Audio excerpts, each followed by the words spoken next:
Hi friends, బఠానీ chat చూపిస్తున్నానండి. ఒక కప్పు బఠానీలు తీసుకున్నాను. ఇవి డ్రై బఠానీస్ అన్నమాట. వీటిని ఈ గిన్నెలో తీసేసుకుంటున్నాను. బఠానీలు అయితే పిల్లలకి ప్రోటీన్ ఎక్కువగా ఉంటుంది. స్కూల్స్ రీఓపెన్ అయ్యాయి కదా! ఈవినింగ్ స్నాక్ కోసం చేస్తున్నానండి. నార్మల్‌గా ఉడకబెడితే వాళ్ళంత లైక్ చేయరనేసి నేను స్ట్రీట్ ఫుడ్‌లో చేస్తారు కదా! అలా చేస్తున్నాననమాట. ఆ మెథడ్‌లో చేస్తున్నాను. వీటన్నిటిని ముందుగా కడిగి పెట్టుకున్నానండి. మనం పురుగు పట్టుకోకుండా ఉండాలంటే బాగా ఎండలో పెట్టుకున్నామంటే పురుగనేదే రాదు. వీటిని ఇలా నానబెట్టి పెట్టుకోవాలి. ఒక 8 అవర్స్ నానబెట్టుకోవచ్చు. నేను ఈవినింగ్ కాబట్టి మార్నింగ్ టిఫిన్స్ అయిపోయిన తర్వాత 10:00 అలా నానబెట్టి పెట్టేశాను.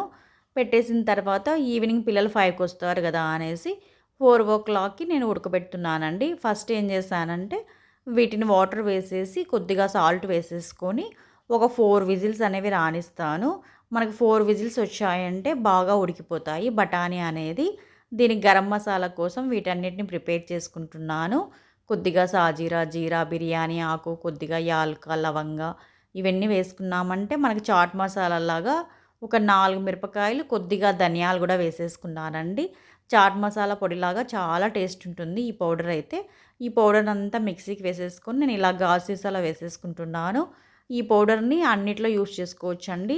గరం మసాలా యూజ్ చేసుకోవచ్చు, బిర్యానీకి యూజ్ చేసుకోవచ్చు, ఇట్లా చాట్ మసాలా కూడా యూజ్ చేసుకోవచ్చు. బఠానీ అయితే ఉడికిపోయాయి. ఉడికిన వాటిని ఇట్లా స్ట్రైనర్‌లో వంపేసుకుంటున్నాను. వంపేసుకున్న తర్వాత 1/2% ఇలా కొంచెం మెదుపుకోవాలన్నమాట. మెదుపుకున్నామంటే మనకి చాట్ చిక్కదనం అనేది వస్తుంది నీళ్ళగా లేకోకుండా.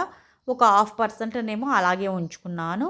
ఇందులో కొద్దిగా ఆయిల్ వేసేసుకుంటున్నానండి. ప్యాన్ వేడైపోయిన తర్వాత కొద్దిగా ఆనియన్స్, టమాటో, గరం మసాలా, కారం పొడి, పసుపు, ఉప్పు వీటన్నిటిని మనము మరీ ఎక్కువగా వేయించకూడదు. ఎక్కువగా వేయిస్తే చాట్లనేవి అంత టేస్ట్‌గా ఉండవండి. మనం కొంచెం కచ్చా పచ్చాగా, కొంచెం ఉల్లి పచ్చిగానే వేయించుకోవాలి. మరీ ఎక్కువగా అయిపోతే కర్రీలాగా ముద్దలాగా అయిపోతాయి గదా! అలా ఉండకూడదు చాట్‌కి ఎప్పుడైనా గూడా. ఇలా కొంచెం దోరగా వేయించేసేసుకొని, బఠానీలు గూడా వేసుకొని వేయించుకుంటున్నానండి. ఈవినింగ్ స్నాక్ నార్మల్ బఠానీ కాకోకుండా ఇలా చేస్తే పిల్లలు ఎంతో ఇష్టంగా తింటారు. చిక్కదనం కోసం కొద్దిగా శనగపిండిని వాటర్‌లో మిక్స్ చేసేసుకొని, ఆ గ్రేవీని కూడా మనము ఈ చాట్‌లో వేసేసుకోవాలి. మనకు చిక్కదనం వస్తుంది. నార్మల్ వాటర్ వేయకోకుండా మనకి ఈ వాటరే సరిపోతుందండి. ఇది బాగా చిక్కగా వచ్చేంత వరకు మనం ఒక ఉడకనిస్తామనమాట. పిల్లలకి ఈవినింగ్ మనం రెడీగా చేసి పెట్టామంటే ఆ ఫ్లేవర్‌కే పిల్లలు ఎంతో చక్కగా తింటారు. ఇంగ స్కూల్స్ నుంచి మార్నింగ్ స్కూల్‌కెళ్ళి వాళ్ళు అలసిపోయి వచ్చుంటారు కదా! మనం ప్రోటీను, ఫైబరు, విటమిను అన్నీ అందుతాయి. ఇలా ఈ విధంగా ఇచ్చామంటే మార్నింగ్ స్నాక్స్‌కైతే మనం విడిగా ఇచ్చినా కూడా ఈవినింగ్‌కి మళ్ళీ మార్నింగ్ మిగిలినవి కూడా ఈవినింగ్ ఇలా చేసేసుకోవచ్చు. చాట్ అయితే రెడీ అయిపోయిందండి. చల్లార్చి పెడుతున్నాను పిల్లల కోసం అనేసి. గాజు బౌల్‌లో తీసేసుకుంటున్నాను. స్ట్రీట్ ఫుడ్‌లో చేస్తారు గదా! దానికంటే కూడా చాలా రుచిగా ఉంటుందండి. మన దగ్గర ఏవైనా పూరీస్ ఉన్నా అలా యూజ్ చేసుకోవచ్చు.